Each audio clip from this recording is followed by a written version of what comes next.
Very good morning to all of you present here and a hearty welcome in today's program.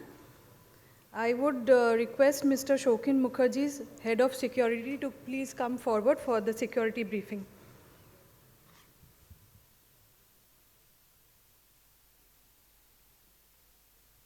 Thanks, ma'am. Very good morning to all of you. As Madam said, my name is Shokin Mukherjee. I'm the Head of Security for this hotel. I'll just take you a few minutes to brief you on some basic safety and security related features for this hotel and especially this hall. Firstly, I'll mention that this hotel, the security setup and security arrangements of this hotel is built in as per our company's IHL's standard. And we follow a triple layer security checking system, wherein the first layer is the gate, wherein we do superficial checking of the vehicles that are coming in.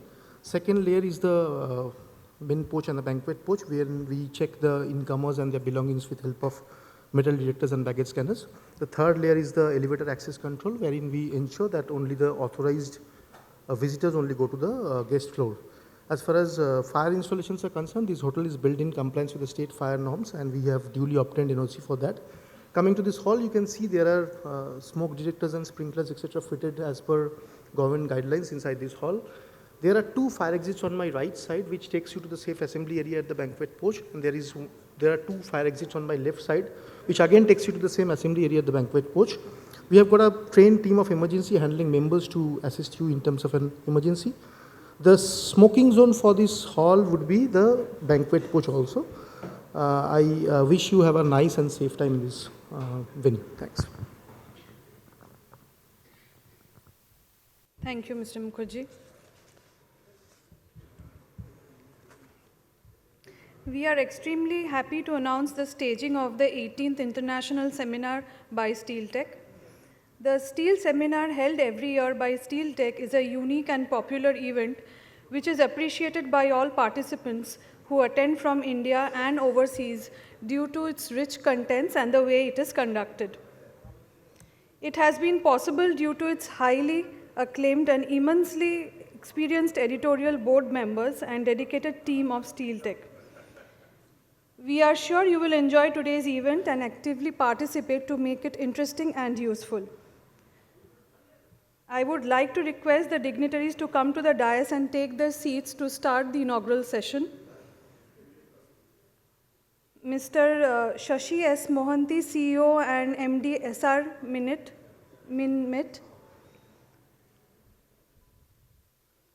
Mr. BP Singh, Director in Charge, DSP and ISP Sale.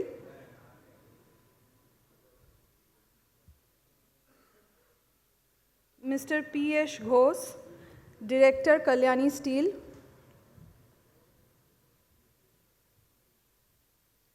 Mr. Arunava Banerjee, CEO, Prime Metals Technology India.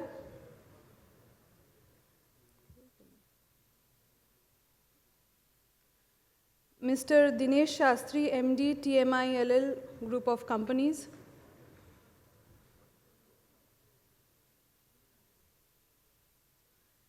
Mr. Naresh Sharma, CEO, SLR Mittal Design and Engineering.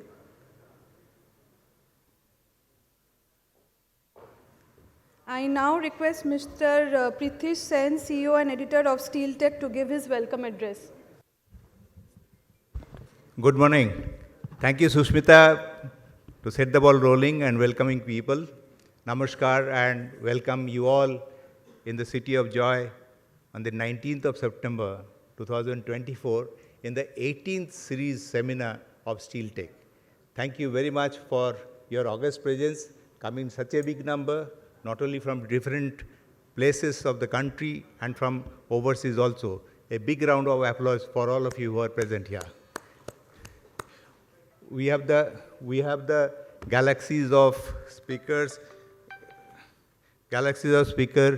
on the dais, and you know the topic which is today, which is basically green steel making with research and technology, which is a very contemporary topic, which is discussed around the world for its own necessity. Now the world has come to a stage where we cannot but to reduce pollution. And steel, as you know, it's a hard to abate sector. And the steel or any metal that way, the people who are, using hydrogen, green hydrogen that too, for their energy or for reduction, it's really the pole star, you can say, towards greening of the journey. As you know,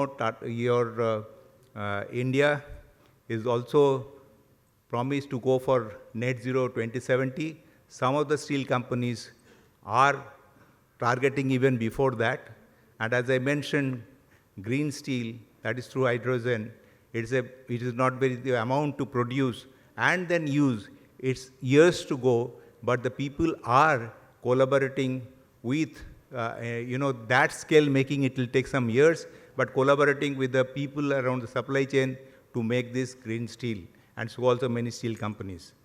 So with this brief, I would like to mention that there are big, huge, as you see that even 3 technical sessions are there, with 10 technical 3 presentations. There is panel discussion. So the time management is very important. So therefore, I'll not stand between you and our speakers. So now I request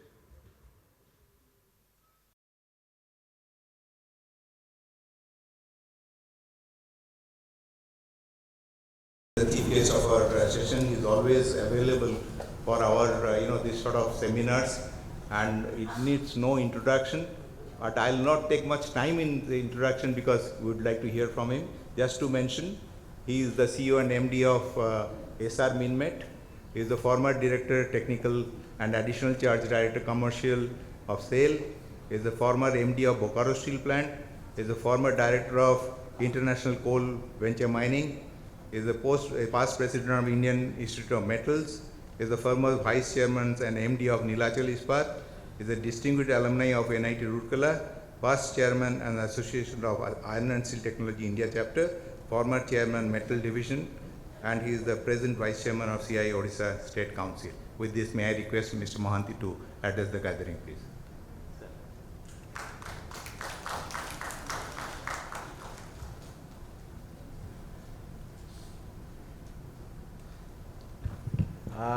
Very good morning to all of you, distinguished guests on the dais. My younger brother Pritish, elder brother Mr. Sarkar. I think I can tell you this. First of all, I must congratulate the Steel Tech fraternity for organizing this international seminar. Not today, not yesterday, for last 18 years. Today, the 18th version of international seminar, which Dr. Amit Chatterjee started. Maintaining that legacy and continuing this year after year, it speaks volumes of Steel Tech fraternity's dedication to this industry and Steel Tech's coverage of different topics. Fortunately, I am also one of the editorial board. It speaks volumes of the coverage that they speak of the steel industry as a whole. It's always Pritish and Mr. Sarkar's, you can say, magnetism which attracts me wherever I am. The program has started, and most of the dais members are known to me, and so I'll take a little bit liberty in talking a little bit of my experience rather than talking something, basically from the statistics and the data, which probably you will come to know entire the day long daily basis. So having said that, when they chosen the topic of this year's international seminar, I think Pritish never left any of the domain left out for transforming the steel industry as such to a sustainable one. He covered every domain, whether it is a technology, whether it is a equipment, whether it is research, whether it is innovations, whether it is energy transition, whether it is safety. I think every domain of it. I am not going to talk to every domain of it. I just wanted to tell you some of the few things because there are so many people who talk and we have to cover off within 11 o'clock, and then after there is there is a panel discussions where I am also going to be there. So, gentlemen, I think I must tell you, we are in the time of very challenging for the steel industries. If you are have ever come up some of the events happening, some of the geopolitical tensions happening in the world, and also the effect of these on the commodity sector and also the metal sector, including steel, you must be understanding that this is a very, very challenging time. And in the fitness of things, this type of deliberations gives us an outlook and gives us some type of a confidence that where we are going to. But before that, a brief, description about the status today in the steel industry. First global, then coming to India. Last week I was in China. I was also going through many of the industries, including the Bao and other steel plants. And I can tell you the entire world is having an impact of this situation for last, almost a year now. I can say 3 years, but I think close to 1, where people are finding that it's much difficult now. The supply chain is being challenged. Logistic also is one of the domain he has kept for deliberations. And basically, and also the climate impact. You must be also hearing that not only on the steel industry, but everybody's impact on the climate now is so huge. The steel industry cannot remain aloof, not to mitigate some of the issues that we have been facing. So coming to that, world steel produce, as per right now, you can say about 1.89 or 1.9 billion tons of steel, or 1900 million tons. And China produced more than 55% of the steel. So you can say more than 1050. And you in the process, you can say the India produces almost 137 million tons, so around 6 to 7%. So China 55, India say 7%, Japan, US, Korea, you melt together. These are the big players I am talking about. And I am also going to discuss some of the trend, this every geographical region they are going to adopt for survival. I am not in survival, actually sustainable. The right word is sustainable.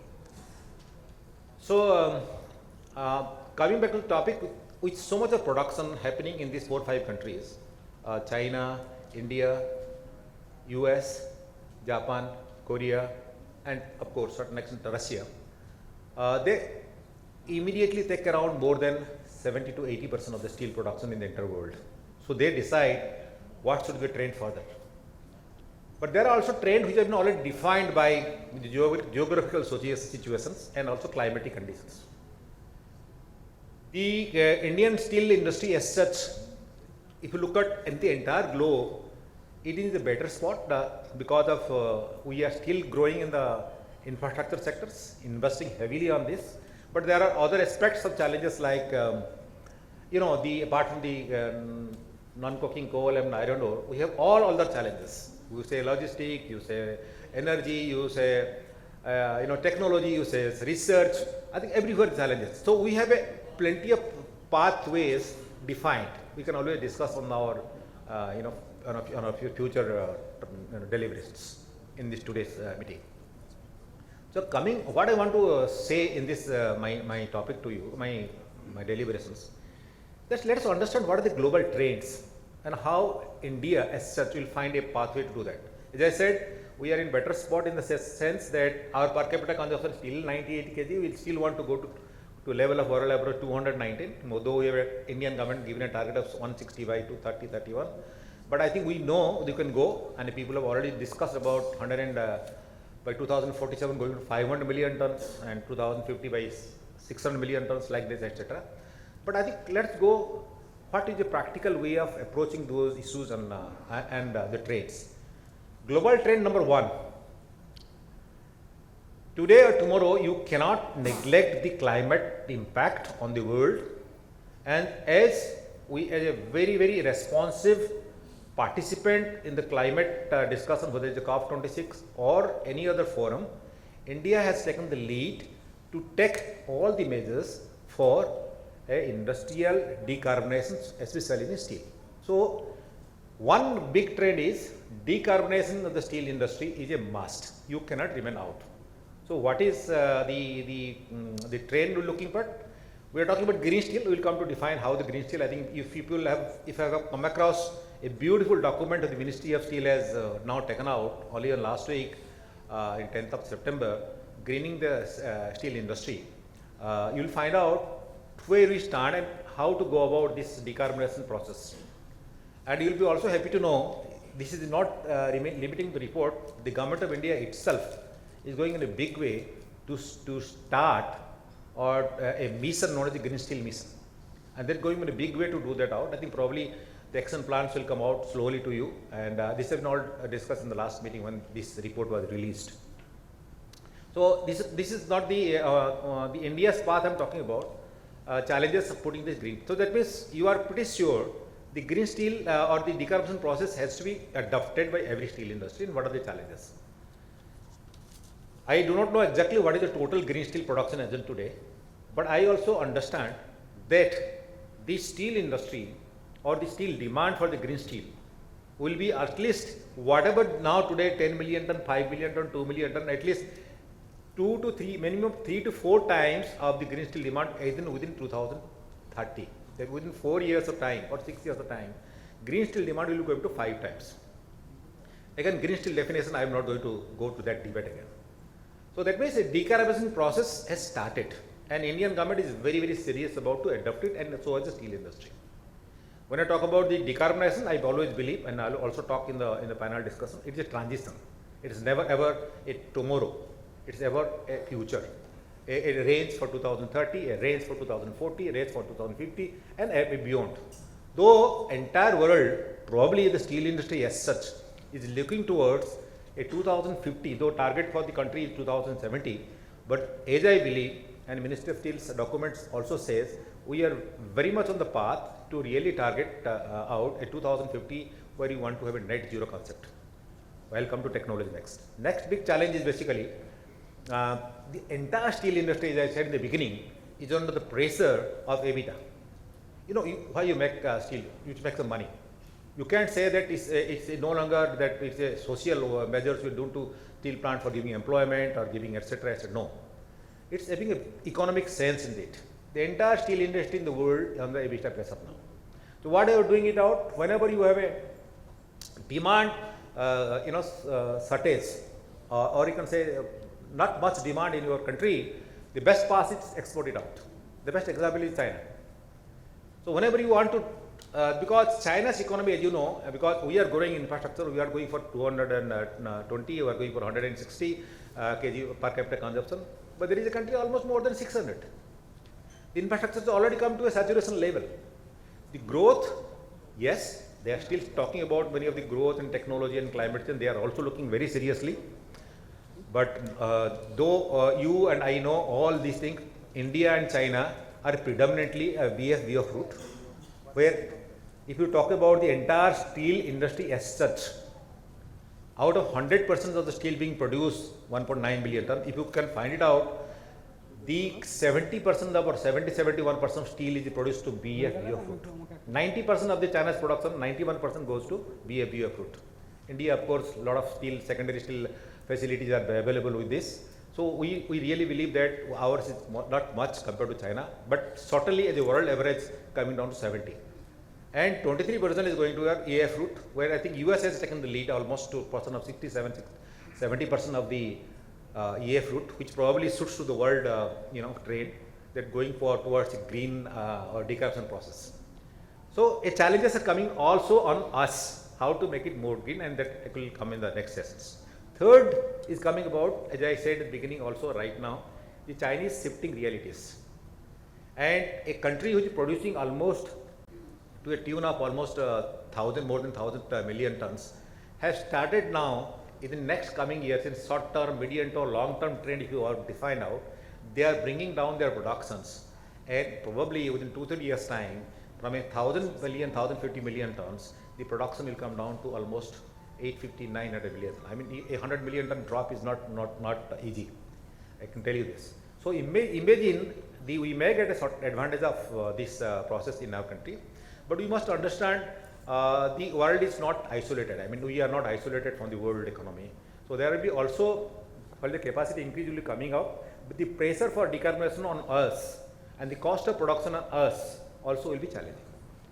So having said that big three trends, I am just telling about some of the you know, the short term, medium term, long term, and as a whole, what should be our approach? The approach as in today, as I say in the beginning, the research and development, as I said, is one of the domain also in R&D. The expenditure of R&D, and I was also fortunate to lead the research, largest research organization of the country in iron and steel, RDCS, for more than for almost 5 years. I can tell you this: the spending on the R&D and also directing R&D towards a particular goal. You know, we have to match with the world average. There is a lot of gap in between our and in between world's largest industry or largest, you can say, efficient industry. So having said that, so this is another challenge we need to look out, and where the government also is trying to put out some of the, including green steel, where there is also some of the funding mechanism by which you will give it. Everybody will talk something, R&D, etc. You know, the very of this secondary steel making facility, our secondary steel producers, they still produce more than almost 50%. But if you ask for R&D, they are not in a position to do that out. So the facility need to be given in terms of a different, I can tell you, collaborative measure, where different stakeholder can able to work out together. It has to through a government policy. It doesn't happen just like that. This is one trend I am telling you, as you have to adopt it out. So another point of that, our Indians' growth story will be in steel industry. No doubt, capital consumption will continue. But as on today, as you go on, our going to green energy, going to a technology which to route for a EF or a DREF route or hydrogen-based DR, and then hydrogen also based from renewable, and all the things renewable coming to net zero is a huge challenge. What we do now? We look for energy transition, and we have given a time frame also. The company that I am representing today in my present capacity is spending almost $4 billion. We known as, if you can Google it out, find out, SR energy transition is a big vertical which we SR as a group thought that this is another big field where not only all the verticals will go for greening in its own way, but SRG energy transition also look for a type of producing power, the green hydrogen, including also utilizing some of the green hydrogen in its all refinery, second largest refinery in the UK, this Stanlow, and also in all the verticals of SR, where this effect of greening also will continue, not only in steel, but also every part of our verticals. So I am not telling this only in this group, I will every big group in the country today, and especially steel industry as such, they are hugely involved in making the steel towards a decarbonization process or a greener way of making steels. So another big challenge I am talking about, the marketing part of it. See, the today's market is no longer the market that you are thinking of. The common market is no longer a common market. Market of urbanized, market of your full-fledged known market. I think Devashish here sitting about, he was also in charge of Tata Steel for producing new type of steel. But as a product mix also in the country is also looking towards, and every day we need a new product for a type of use application. We need to also understand the product mix, also decide what will be a decarbonization path of doing it out. So that also look for application for which suppose for example automobile. The largest, if you can think of a industry pattern today, if you think of a thing which is still grow on, it will not decline, it is the automobile industry, wherever which country it is. So this that means number of automobiles, whether it is a transporting automobile or is a passenger vehicle, is going up. So the product for that, in which you have to produce it out, so that it become the intensity of weight and the strength application, the intensity of making the steel in where the decarbonization will be less, will be also a big challenge for us to think of doing it out. So gentlemen, what I want to tell you, I will not, there are I think giving chances to everybody on this dais. I want to conclude with this, that while India is looking out at a bright star for producing going forward 250 or 60 million ton or 300 million by 2031. We also have a challenge for our steel market.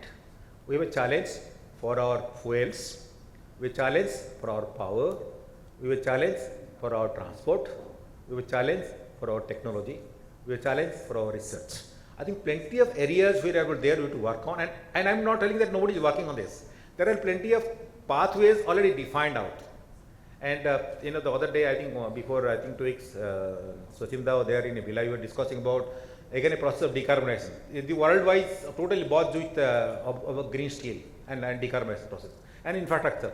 While you go for infrastructure, increasing of steel consumptions, we also need to find out how to make those amount of steel in a lesser carbon intensity way, and lesser carbon intensity in more cost. And in today, I'll give an idea that when you make a steel more greener, and depending on how much carbon intensity you are reducing, the cost also goes up. It is very, very regular scenario. Last time I remember when doing in Calcutta in some of the hotels last time, I talked about when you joined as a management trainee, we knew about specific energy consumption of this much of gigacalorie. Now the world talks about gigajoule per ton, and there is a directly connection with the carbon emissions. I knew that right up because suppose your gigacalorie is this much, your carbon emission is this much. Very clear in that. So today when you're discussing also in that person, we are talking about the energy part of it, which probably another domain would discuss energy and renewable energy, how to do that out. So I have already said that he has also given me now to conclude the route. Thank you very much for giving this this opportunity. We will be able to discuss the best way to come to Calcutta and with this the invitation is to meet all my friends who are in steel industry today. Again, many of the friends you just met, maybe after the panel discussion we will meet again. Thank you very much for giving this opportunity. Thanks a lot. Thank you, sir, for the excellent speech. We can hear, he can talk maybe hours and hours. We'll also hear him in the, chairman of the panel when we'll start soon after this. There are other people that are supposed to come, like Mr. Narendran and VP Singh, he could not make it, and they have sent their best wishes. Now it's a pleasure to invite Mr. Partho Sarthikos, Director, Kalyani Steel. I'll just give very briefly, they are the, when you talk about, green steel, they are the one who are running a green steel plant. So therefore we wanted to hear from him and to make very brief of it. He has 47 years of experience, rich experience. He started his career with the SAIL, and he's implementing very large projects, mega projects in fact in metal mining sector, integrated with large infrastructure facilities, and heading plant and unit operation with P&L responsibility. A postgraduate from IIT Kharagpur and MDB from SP Jain Management, Mumbai, certified as a project management professional. He has been associated with the organization like SMS Group, JSW, JSL, Hindalco, Balco, Vedanta, Wellspan. Large, and he is the panel in different speakers, and he also used to contribute in our Steel Tech journals many times. With this small brief, may I request Mr. Partho Sarthikos, please. A big round of applause from me, yes, please.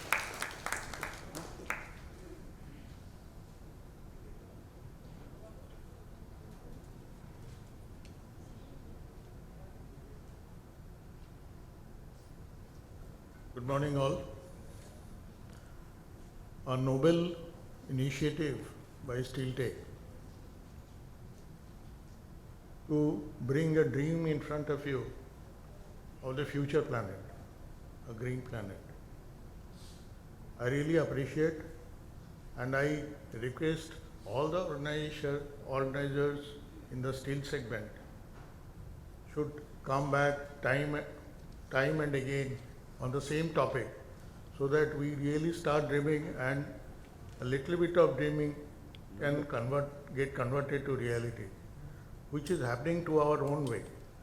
Every organization globally, in their small way, they have already got convinced that we must do, a lot of things to sustain the future planet. And therefore, in their own way, they have started working on this, whether it is a conservation of energy, natural resources, carbon neutralization, quality and productivity improvement, and lot of digitization. And I'm sure that with all the initiatives in maybe another 2 decades or so, we'll be far ahead in our mission and will be really doing a great job to the nature and ourselves and our future generations. I don't want to take long time. I have a short presentation later also. So I'll discuss in more detail in that.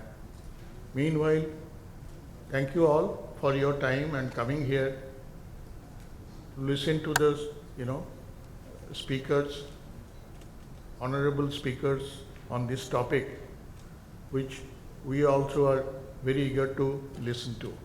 Thank you very much. Thank you.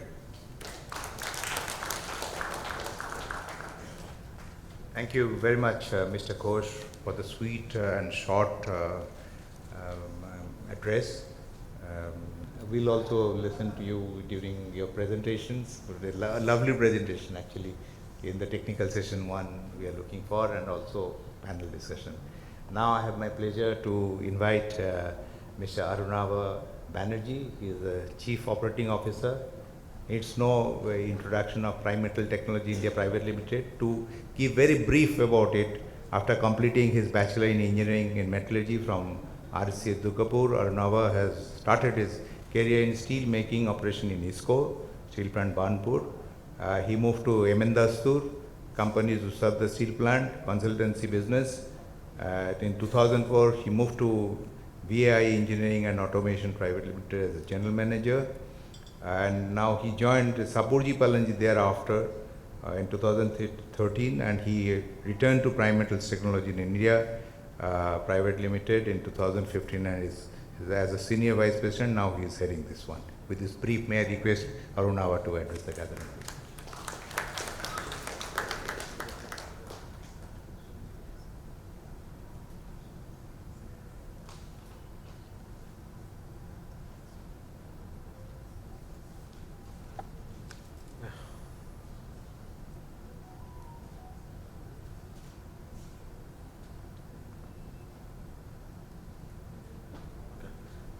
Good morning, and good morning to the respected panelists. Many of them, I heard the names, and some of them are meeting first time. Highly knowledgeable. Good morning to the audience, also my seniors, some of my colleagues. It's a pleasure to be here, and I, really thank the organizers of Steel Tech, because I am also involved with Steel Tech. I remember long back attending some of the seminars, participating sometimes, and this is a magazine which is published in black and white. This is, very special, I would say, and focusing on core metallurgical topics. So it's a little bit different from the other magazines. So, okay. So, I will be brief. Everybody is brief. You have a time limit. So, I prepared a very brief presentation. I took this opportunity to present some of the outcomes of research and development in prime metals. In prime metals, we are focusing on sustainable steel for quite a long period, and some of the portfolios, are quite well established, and some of them are in a pilot stage. Yeah. So basically, to give a brief background of the situation on the metals business, we are talking about sustainability, and which, in our opinion, comprises of emission control. This emission control topic is quite long, and in India also we are getting very conscious. Still now, we are getting inquiries for emission control. So, in India, it's little bit a confusing stage, I would say. We are talking about green. I think all the seminars what I attended in the last couple of years, we are on green steel. But fundamentals like, emission control is still we are not there. Of course, energy efficiency is another topic. I feel in India we are growing in that. Recent couple of the projects what we are executing, we have received inquiries, and we are executing on energy recovery in big converter steel plant. in electric arc furnace, and of course recycling, and recycling of all the products. The ideal situation would be that we can recycle everything in the steel plant. So not only net zero emission not into the atmosphere, but also on the ground, also everywhere. So, we are recycling everything. So this is the basic of sustainability, and the whole ecosystem has to grow together. As Mr. Mohanty also emphasized, in India, we are somehow, the ecosystem is growing. We have so many, lectures, seminars. The government of India has published this roadmap recently, which is a very extensive elaboration on how to go into green steel. So I think this overall sentiment is growing. The ecosystem is also growing here. And of course, not only growing of the ecosystem, we also need certain legislation, in terms of green label, how we are labeling the products, what are the compliance standards, what are the best available technologies which are required to be implemented, how we are pricing the steel. So, green steel or, sustainable steel, when we are going into more advanced stage, the production steel cost will increase, and how we are pricing, so that, there is a level playing ground everywhere. Apart from this, the basic fundamental also are there, like the work zone. We are still not there, very much there. We still are implementing many projects to reduce the work zone, and also the noise abatement. These are very fundamental, but still are very relevant. I will straight away go now to some of the portfolios, what we have, what I have selected from the many what we have, and which are, in India we have quite a bit of references also. The first one is Meros. This is the de-rusting system for the sinter plant, and this is this gives a very, very low value of dust emission. Sinter plant, how dusty it is. Whosoever has worked in a steel plant, he is aware of that. And this system, what we have, the biggest example what we have, I remember when I went several times to Linz, the steel plant across our office. It looks like a dead steel plant. Nothing moves there except for some steam, which is coming up. So this is one of the best example what I can give, and in the Linz plant we have this Meros for quite a long back, and this we can get up to less than 5 milligram dust emission from the stack. And of course in India we are not so conscious, but it is able to remove the, it can do denox, desox, it can remove the dioxins. So these requirements, I think, in the future will come in India also. But this is a very, very good method to reduce the dust emission in the sinter plant. And this works very well together with the waste gas recirculation system, because in combination with the waste gas recirculation system, the Meros is working very well, because in the recirculation system, we are recirculating part of the hot gas into the system back. So we are reducing the volume of the gas which is to be treated in the back filters. So basically, Meros and the waste gas recirculation system in combination is a very good package for our sinter plants which are existing, which are running for long and which are old, and we can really make the working conditions quite significantly better. And also the energy consumption, the waste gas recirculation is really, it is able to reduce the fuel rate in the sinter plant, the coke percentage. We have done this type of project executed in JSW, and we have got good results now. One is being executed in Dolvi. So this is really an energy recovery process in combination with a de-rusting like Meros. It really gives a good flexibility to the steel producer. Of course, as I was telling you, the waste heat recovery from the conventional melting furnaces, arc furnaces and converters. This is very relevant, and I am very happy to say that, most of the converters, new inquiries and what we are executing, the recent ones all are with dry dusting system with gas, heat recovery system for generation of steam. And this is quite an established and old process, and unfortunately in India the references are very less. In the past there was no demand for it, now slowly the demands are picking up. So here, by recovering the heat from the exhaust gas, as an example, we have given this data from our RVD electric arc furnace. We are generating around 17 tons per hour steam. In our recent references, what we are executing in JSW and JSL, we are in the range of 60 to 90 tons per hour of steam recovery. So this is a very established process, and it really adds to the flexibility, and this is also decarbonization. Another outcome of the research and development is the sequence impulse process for blast furnaces. I cannot officially announce, but we are almost getting our first reference in India. This is a very simple process. We are injecting oxygen impulses approximately 0.5 seconds periodically through the tuers, and this increases. The first plant which has been implemented in Breven, ThyssenKrupp blast furnace, and there the results have been good. The coke replacement ratio is almost 1. So what we are trying to do, we try to reduce the coke consumption and try to replace the coke by pulverized coal injection, which is much cheaper. And also,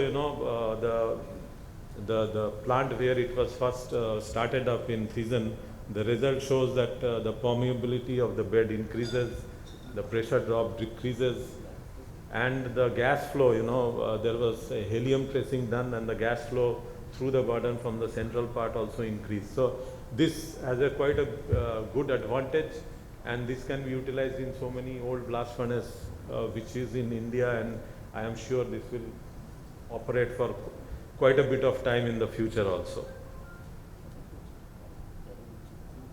EAF quantum, it is not so relevant, I think scrap-based steel plant. Mr. Naresh ji, we were discussing long back, and we lost this order in the north for Tata Steel. I think we have very few 100% scrap-based steel plant in India, but I think this will come up at least for the secondary steel sector. This is our perception that, as the power tariffs are going up, and the power becomes more critical than the yield, I think this may be a good replacement for the induction furnaces in future. But the only problem with quantum, this is a scrap creating furnace. The amount of DRI you can charge is limited. But if we have a 100% scrap based requirement, this is one of the best what is available in the world. The power consumptions are very, very less, and it has been proved and established repeatedly. We are getting power consumption below 300.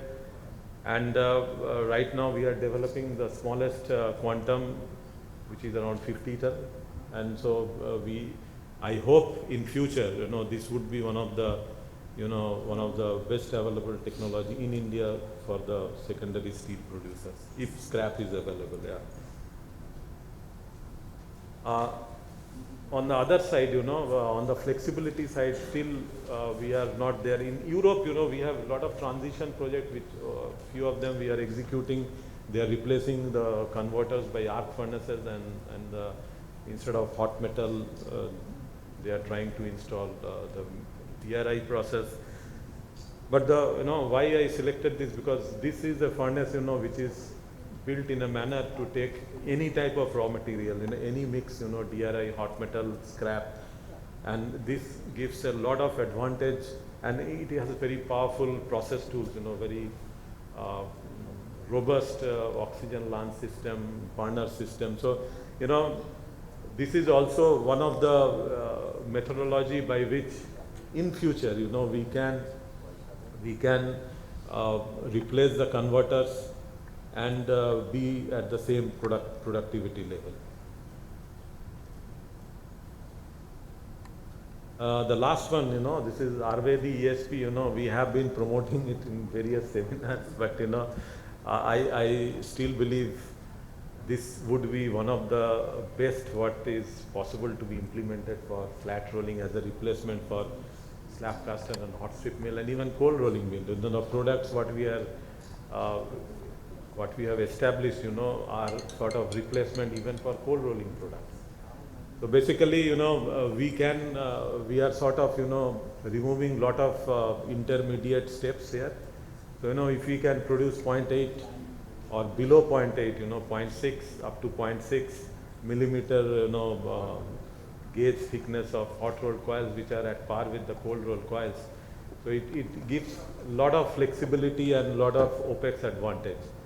And, I don't have the, we have a very beautiful ruler scale made out of this 0.6 millimeter hot rolled coil. I would have loved to give to the panelists as a token, but I don't have it right now. But this really has a very beautiful quality, and there is no brainer here why the energy consumption is less. And I think in the future this would be one of the key portfolio which will get the attention in India. Of course, automation, there are some automation portfolios I have included here, but the basic idea is, we are developing, we are putting a lot of R&D effort on, establishing small automation packages, which is helping to increase the, the loss of production, reduce the loss of production and increase the production time, increase the productivity. And it is, here we have included some of the items, package items like back brake monitor, emission monitor, leakage monitor, and then we have the gas analyzers in the converters or in the arc furnace. The green button is another good example, how to reduce the energy consumption during redundant time. And yeah, so it's a combination. This is only few, we have many of them. It is like for a regular steel plant to select and choose and, implement in a phase-wise manner. The last one, this is still under pilot stage, I think, but this will be quite a revolutionary product, but provided we have cheap hydrogen, which is also, I remember in 1959 when we had the first LD converter, started. It started because, there was a cheap tonnage production of oxygen available. I think that has to come for the hydrogen also. When we have cheap production of tonnage hydrogen, a lot of new, portfolios can evolve. And one of them is this HIFAR, which is using very ultra fine ores which we are using for pellet. And then we are reducing it with hydrogen, in a fluidized bed reactor. The results have been very, very good. And maybe in 2 to 3 years time, we will have a commercial plant and then we can bring it to the market. But this was only to explain and show to all of you that, at Prime Metals we are working very hard on R&D. We have invested a lot of money on R&D, and we are developing a lot of new projects. Another one which we are developing along with POSCO is Hyrex. This is a sort of modification of the Finex process, and the MOU has been signed, and this is also under progress. So at Prime Metals we are very keen, and we know the future will be, the sustainable steel production will require such innovations. And yeah, in India we are little bit, I think 7-8 years lagging from Europe, but I think this will come sooner than later. Thank you.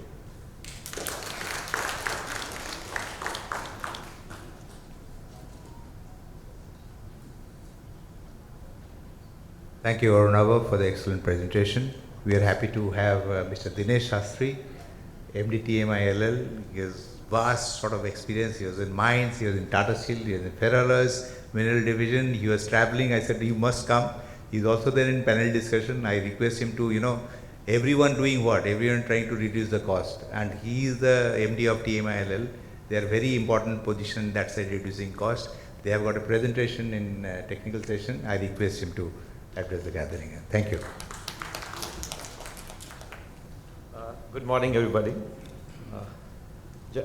distinguished guests on the dais, and all my senior colleagues and friends of the industry. When I get an invitation from the likes of Mr. Chatterjee, Mr. Sen, and Sarkar, and all the other seniors, it's not an invitation, it's an instruction. So I just said, yes, sir, I am here.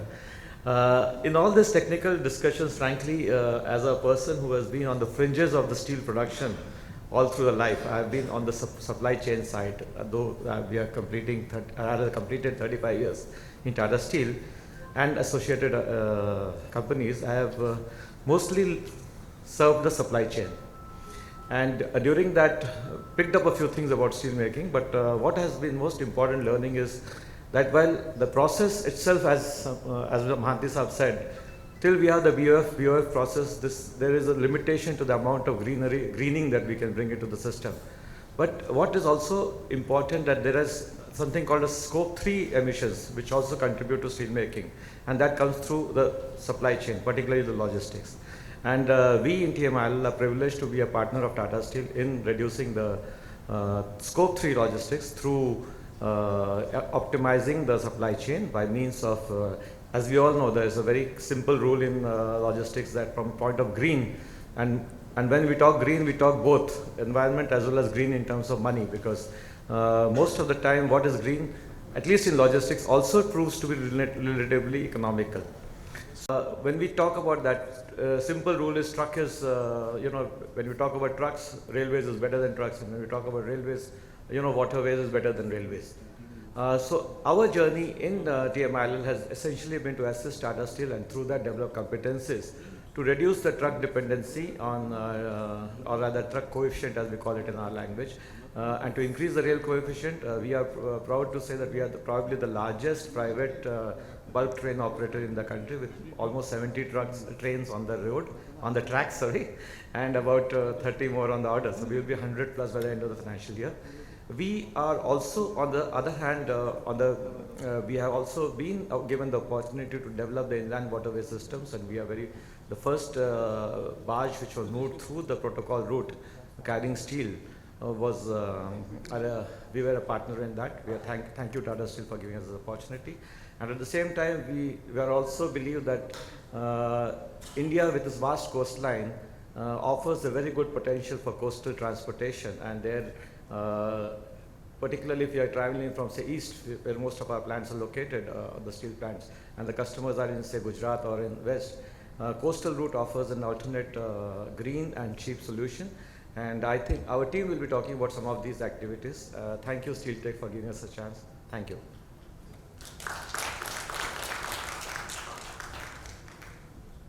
Thank you, Dinesh, for this small but sweet address.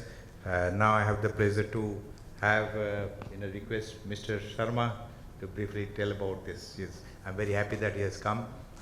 He is the CEO of in Designs and Technology Engineering.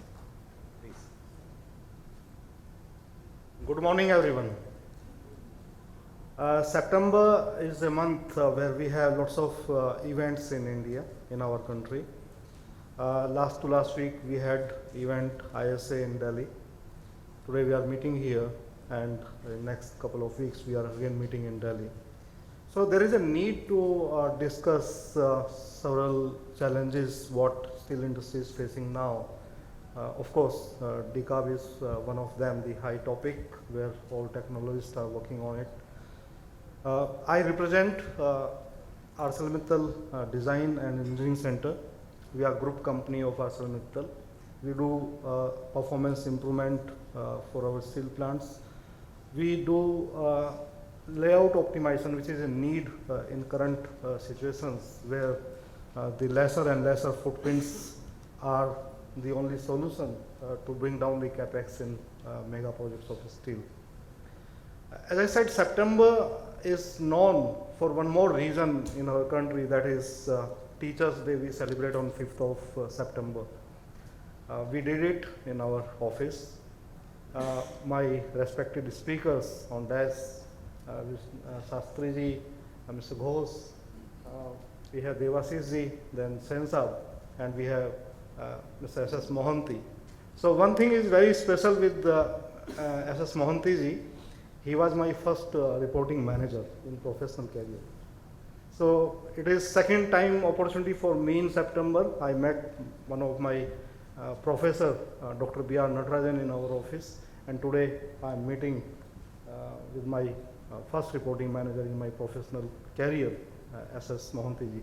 Mohantyji has already touched many burning issues in steel industries, but still I feel that there are something to be addressed in a greater way, like digitalization, where this particular enabler will help steel industries to work on the optimization on steel industries. Supply chain management, SCM, Shastriji has talked something about it, but there are still needs to do a lot because country is now talking about 300 million by 2030. And if we do that, 120 million steel plant capacity expansion in next 5-7 years.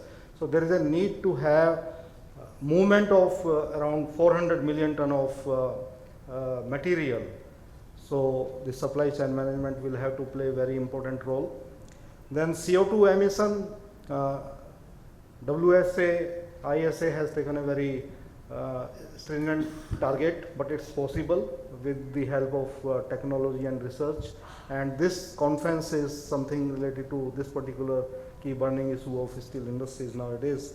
And the cost of production, this was one of the key point was discussed in ISA when our Honorable Steel Minister was there, that if we have good margins, spread is high, then we can generate cash and we can do projects on time.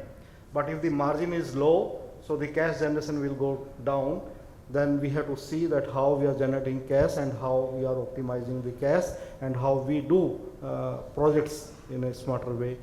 I wish you all the best for upcoming sessions for this conference, and thank you once again organizing committee for inviting me. This is my first time, but I will frequently talking to organizing committee that how together ArcelorMittal Design Engineering Center and Steel Tech can work together. Thank you once again. Thank you very much, Mr. Sharma. As you know, he brought it out, you meet the galaxies of the industries here when you meet, and now the one which you are waiting for, Mr. Dr. Debashish Bhattacharya. I don't know what he'll call him, Dr. Bhattacharya or FRNG Bhattacharya, you know. This is the one I'd like to announce that he's been saying 2024, he is the one who is selected for International Fellows of the Royal Academy of Engineering. A big round of applause for him. And this is the, it is given to the engineers who have achieved international distinction in the field and who are not British citizens or residents, but are elected, and the names of international fellow are entitled to use FR engineering. That's what I said, mentioned where they say Dr. Bhattacharya and it's a doctor in FR engineering.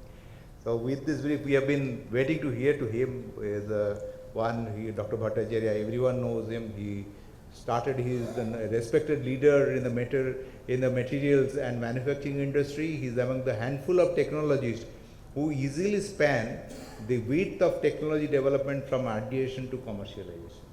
You know, Dr. Bhattacharya is an expert in translating research into application.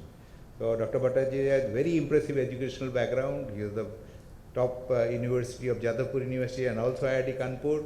He won the prestigious Cambridge scholarship for PhD in Cambridge University. Subsequently, he carried out 2 postdoctoral stints, and one in Rolls-Royce University Technology Center at Cambridge, and the other one is the University of Birmingham. With this brief, may I request Dr. Bhattacharya to give his keynote address, please. Thank you. I said, do you use a presentation? He said he'll speak explain-for when he can answer. Please.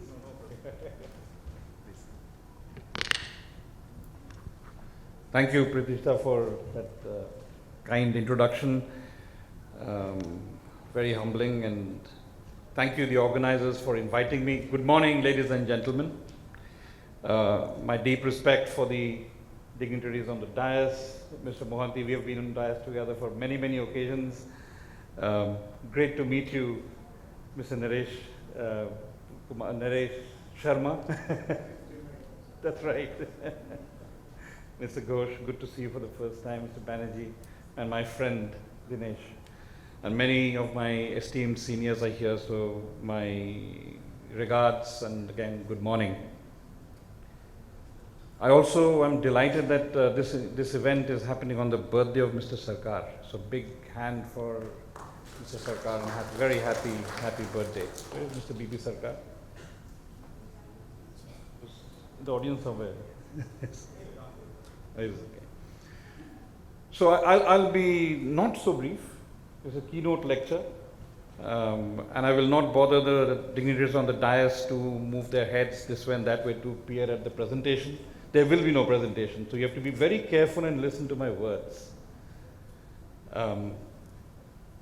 We're talking about green steel.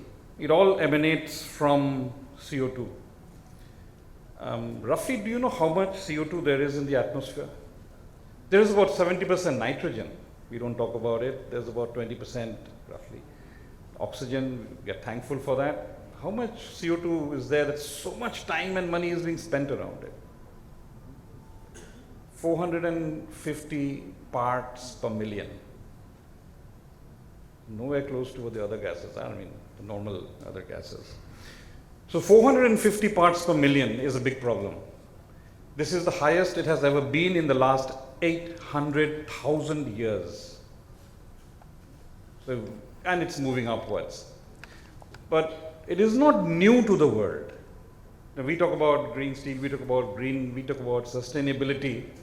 The world has sustained, the earth has sustained much higher CO2 levels, even 2000 parts per million.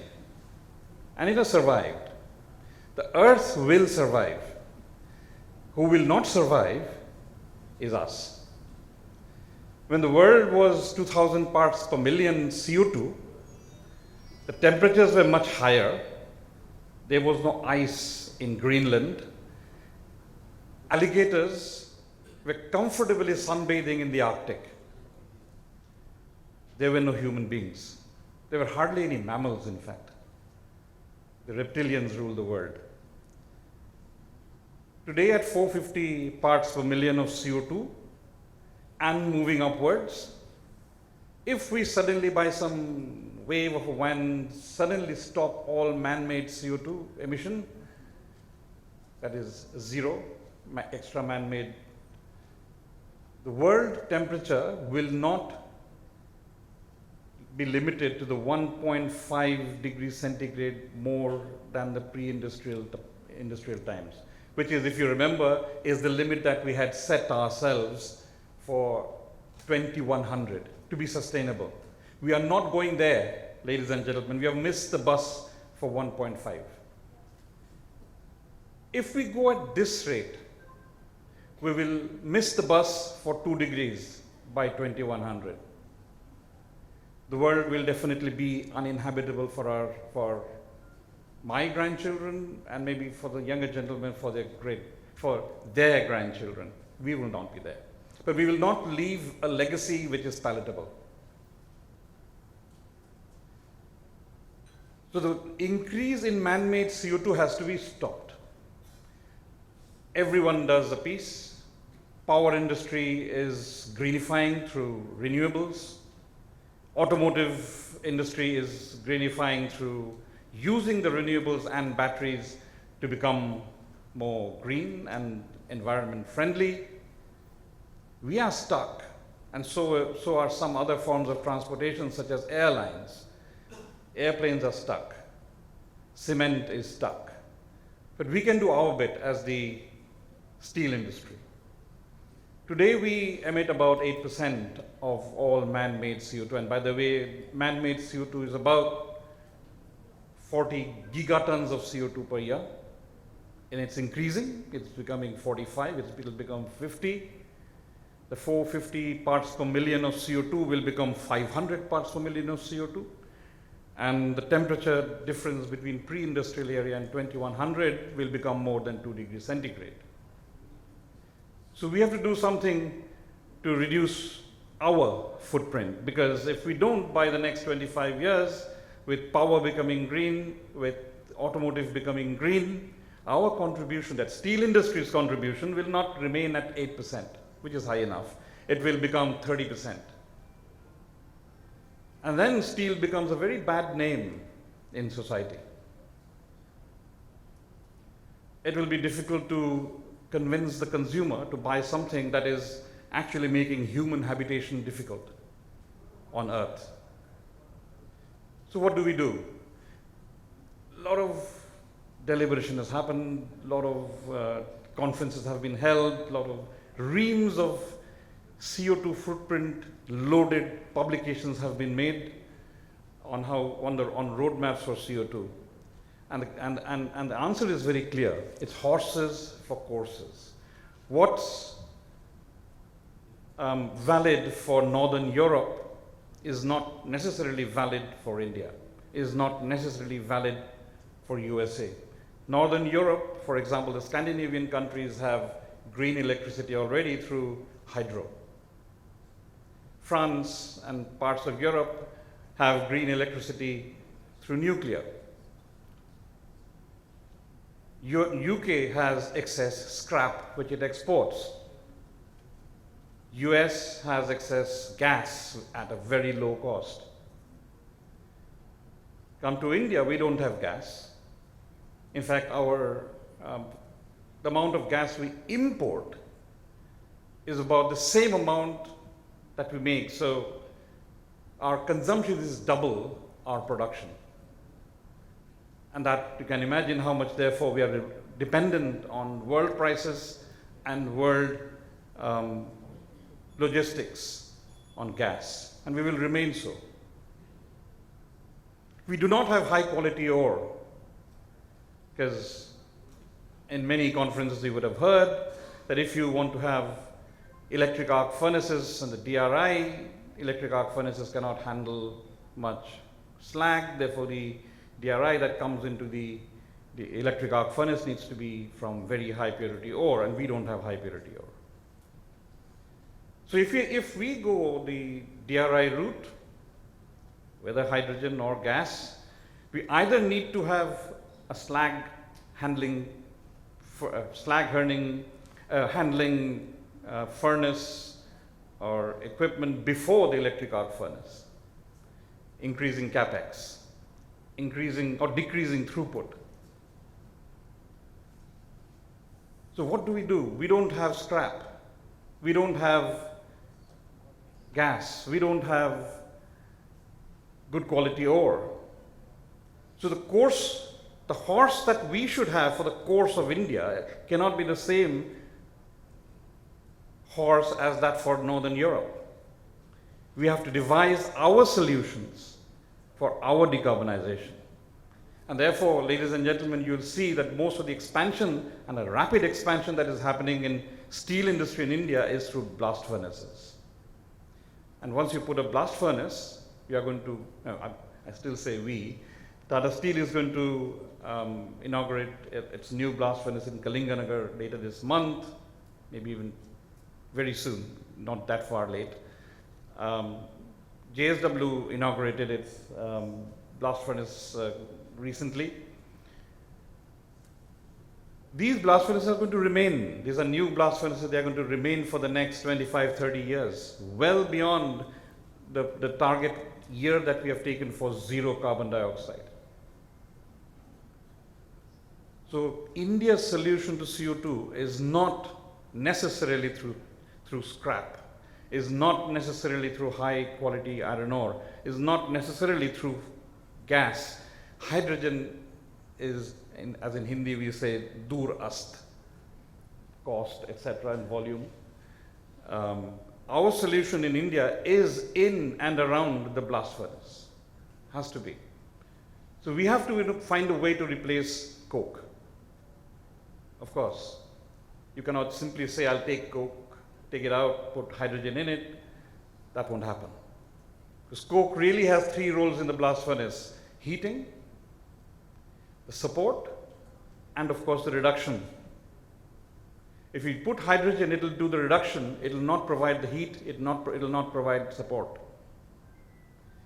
So we need to deconstruct the blast furnace.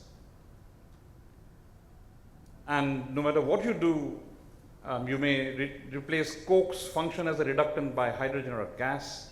You can even do external heating through many of the efforts that are going on today. But what do you do with the structure? What supports the rest of the burden of the blast furnace? Today, coke does. What will it do in the future? That research hasn't even started. It'll take another 10, 15 years if you start today, if you find a solution. So there will be CO2 coming out. So you need to have a CCU solution, which is cheap. Today it is not, because you need to capture the CO2, you need to convert it to some useful chemical, which will need hydrogen, green hydrogen, which will need space. People are trying to make e-methanol or green methanol through this process. It is much more expensive than methanol that comes out of natural resources. And it will continue to be expensive as long as hydrogen is expensive. It will need space. Where will you find space? And eventually, you'll need the market for those products that are coming out. The other solution is putting it underground. And Northern Europe, US have naturally God-gifted solutions for putting CO2 underground or under the sea. We don't. But we have to find a solution. Maybe there are possibilities we have not explored. Something that doesn't exist today doesn't necessarily mean it doesn't exist, because simply we haven't looked. There are studies that are going on to see if CO2 can be sequestered, put underground in basalt rocks, because they can react to form salt and remain permanently underground. This experiment is happening in Iceland. Iceland doesn't produce CO2, and they are doing this experiment. Can we do this experiment in India?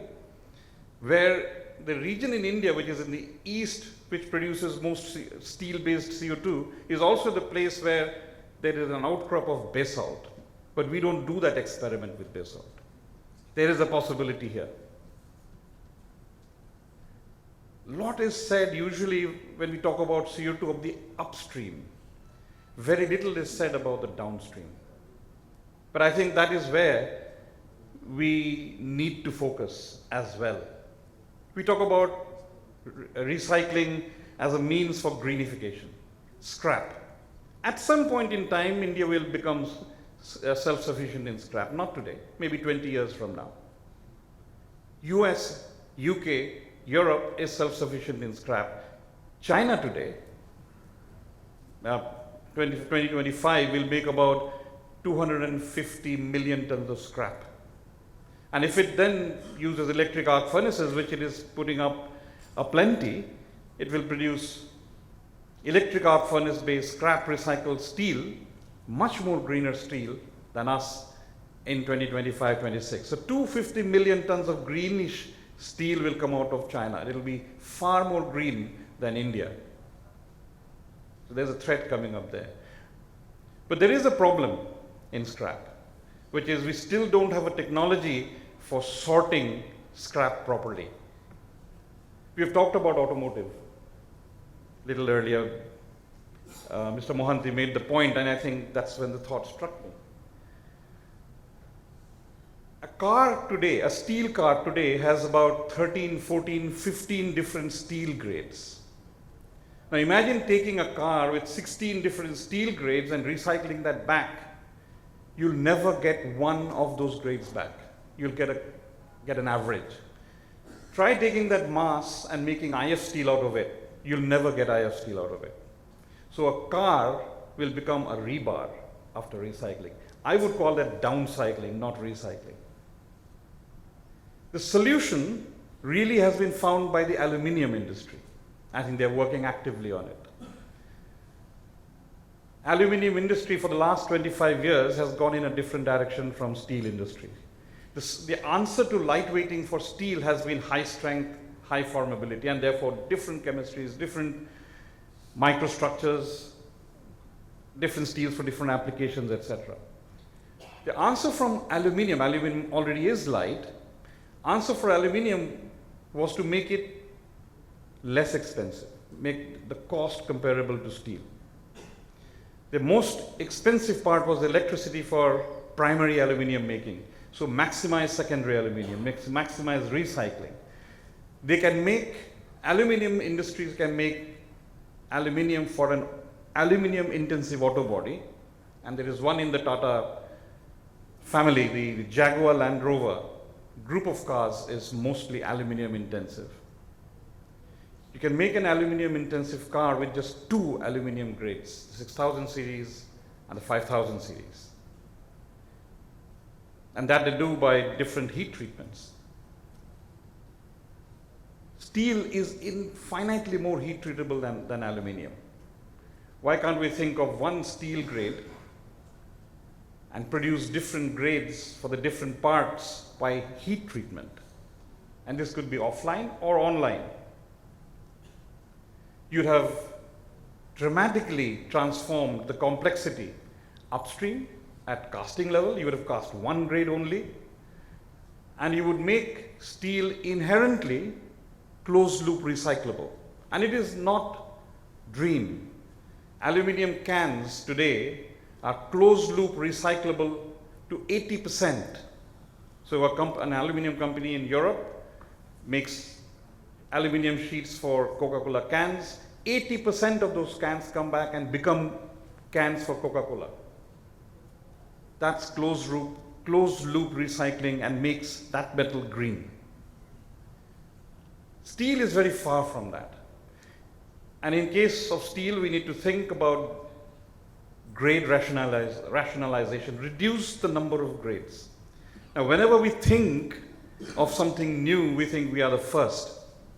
And then you look at literature and you see that we are never the first, because some people have already thought about it and they've worked on it and they've already patented it. And who are the fastest thinkers today? Who are the fastest doers today? China. 5 years ago, China has started this work. They have already patented a steel called Uni-steel, which is one chemistry. You can make grades from 600 megapascal to 1600 megapascal. You can make microstructures that are similar to HSLA, to DP, and to TRIP, but one chemistry. Imagine, of course, these are early grades, but they have actually hot rolled this steel in a steel mill. They're at least 5 to 6 years ahead of the rest of the world. And this is the direction in which downstream can play a huge role in making steel closed loop recyclable, making it amenable to electric arc furnace and making it green for use by a complex steel user like automotive. And they will also give you the margins for your next course of action. Right? So ladies and gentlemen, there is not only a lot to be done upstream, where a lot has been said and will be said, but there is also a huge amount that needs to be done downstream, where machine manufacturers, you can actually come up with ideas where you can continuously roll from one chemistry different grades by different heat treatments, online heat treatments.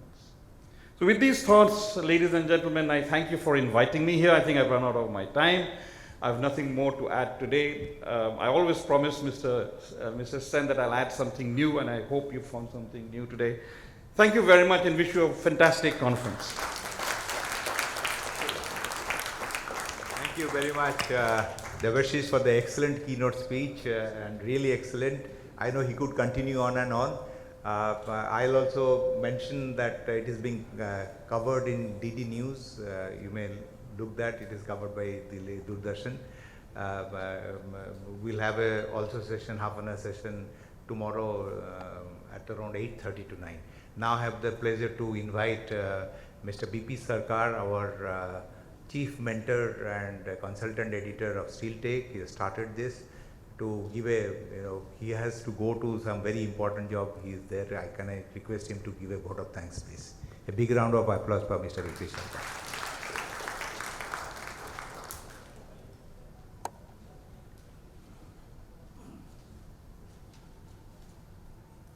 Thank you, Pratish. Good morning and welcome very much here in this today's seminar. You must have seen in the program some Sarkar, AK Sarkar.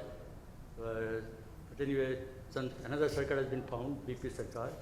So we'll be giving vote of thanks. Very much thankful to all the galaxy of stars who are here, both in the dais and here as the audience. We very much remember our founder, chief editor, late Dr. Amit Chatterjee.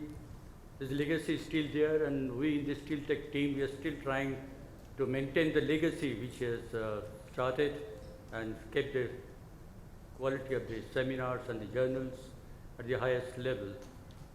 So we are still trying to maintain it, and we're happy to see that plenty of people who are here, been as the audience, they're still remembering the Amit Chatterjee and still they're coming for this Steel Tech seminar.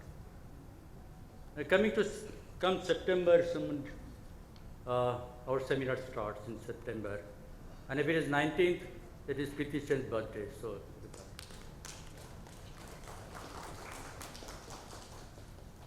So if we talk about the stars for whom we are thankful in the dais, we have got Mr. S.S. Manti, who knows everything about SEL. We worked, I think, in all the departments and as director. So we are very happy that he comes here. The last year also he was here and chaired the session, and today also he'll be chairing the panel session. We are very much thankful. I'm still thinking about that as if I'm still in Tata Steel, and when talk about that Devasri Bhattacharjee, I remember in our days, long time back, we had Dr. Chatterjee and Dr. Mukherjee, two great metallurgists. We are very fortunate, I think, Tata Steel, that you have got another Dr. Devasri Bhattacharjee, who is still maintaining that standard, if not higher. Such a knowledgeable person is there in so many years in the Tata Steel, and recently retired. And we are happy that he's not in London today. He's here, and we could get him here. Very fortunate that way. We have got Mr. Naresh Sharma. He's from ArcelorMittal. ArcelorMittal, everybody knows, is a global company, and they do, I think, design and other jobs, who are the back room for all the steel plants, supplying equipment, drawing, and they know everything about all the newest applications, equipments designed for not only Indian steel plants, but for the global steel plants. We are very fortunate that Mr. Ghosh is here from Kalani Steel. This is the first time we have got somebody from Kalani Steel, in the senior person here, and he has come all the way from Pune. We are very much thankful to you, Mr. Ghosh, and we'll get a different views from it. Mr. Arunabha, Prime Metals, we are really fortunate at Steel Tech that from the very inception we are getting the support, including this year, they are the gold sponsor. The very senior people come here, attend it, give very good presentations. We are really very thankful that Mr. Arunabha is here. Dinesh Shastri, again, we are colleague at one time, is head of logistic company, and as you know, logistic forms maybe 15–20% of the cost of steel production. So it's a very important subject. Coming to the subject of green steel making, in fact, I was talking to Pritish that entire globally, whenever we find the subject is sustainability, I don't know how long we'll discuss about it. I was thinking whether we can discuss something else.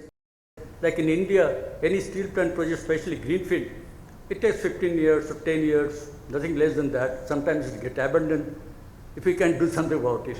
But everybody is discussing sustainability, and I myself personally think, I don't know, I think he'll excuse me, Dr. Bhattacharjee. I personally feel that unless some breakthrough technology comes, green steel will not come. Hydrogen, present from $5–60 to $1, I don't know when it will come. Either you'll have some fusion technology for making electricity free kind of thing. Otherwise, hydrogen is too expensive. I don't know when greening will be possible, unless something like CCS becomes successful, commercially successful. But still, let's have a discussion if we can come out with some technology or some hope of getting technology. I'm sure we'll have a very good discussion in the technical session about the technological part of it. We are really happy for all the sponsors, without whose help it could not have been organized. And also, we are indebted to our event manager, Decolor, who every time makes really beautiful backdrop, and the entire good scenario we have seen, the entire atmosphere, they really make a very innovative way they have arranged it. I'm very thankful to them. So again, thanks to all of you for coming here, and I'm sure today's seminar will be a success. Thank you. Yeah, okay. Thank you, Vishnu. Vishnu, we can have a group photo before you go for a one, please. Please come for a group photo, and please here, small token of. And by the way, when you stand for a group photo here, yeah, we can stand here or. And also, to mention, Dr. Devashish Bhattacharya, and also is a part of Steel Tech editorial, but so also Mr. Mohanty, he is now the Chief Advisor, Sustainability and Technology of Steel Tech with us. Can you have the group photo, then we'll give it to